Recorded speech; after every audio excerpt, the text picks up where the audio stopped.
आठवड्यातली 7 वार आणि 7 रंग. आठवड्यानुसार, वारानुसार वेगवेगळे रंग का घालावेत याचं शास्त्रीय कारण तुम्हाला माहिती आहे का? प्रत्येक रंग हा कुठल्या ना कुठल्या ग्रहाशी संबंधित आहे. जर तुम्हाला प्रत्येक ग्रहाचे चांगले परिणाम पाहायचे असतील तर नक्कीच तुम्ही प्रत्येक दिवशी त्या त्या ग्रहाचा रिलेटेड असलेला कलर घालू शकता, रंग घालू शकता. तो रंग घातल्याने त्या ग्रहाचे पॉझिटिव्ह व्हायब्रेशन सक्रिय होतात आणि तुमच्या ऑराला कनेक्ट करतात.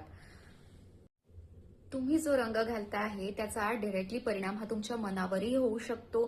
तुमचे मूड स्विंग्स, तुमचे डिसिजन मेकिंग हा तुम्ही घातलेल्या रंगांवरही डिपेंड करतो. न्यूमरोलॉजिकल जर बघितलं तर वार, रंग, नंबर हे सगळे कनेक्टेड आहे. जसं की सोमवारी तुम्ही पांढरा रंग घालू शकता तर शनिवारी काळा. तुम्ही कुठल्या जॉब मीटिंगला जात असाल, इम्पॉर्टंट इंटरव्ह्यू असतील तर नक्कीच तुम्ही घातलेला रंग आणि तुमच्या नशिबाची साथ तुम्हाला मिळू शकते. जर तुम्हाला कामामध्ये अडथळे वाटत असतील तर तुम्ही गडद रंग घालू शकता आणि जर तुमचं मन अस्थिर असेल तर तुम्ही पांढरा रंग घालू शकता. रंग हा फक्त फॅशन नाही तर तुमच्या नशिबाशी जोडला गेलेला आहे. अशाच माहितीसाठी फॉलो करा शाईन विथ नंबरला.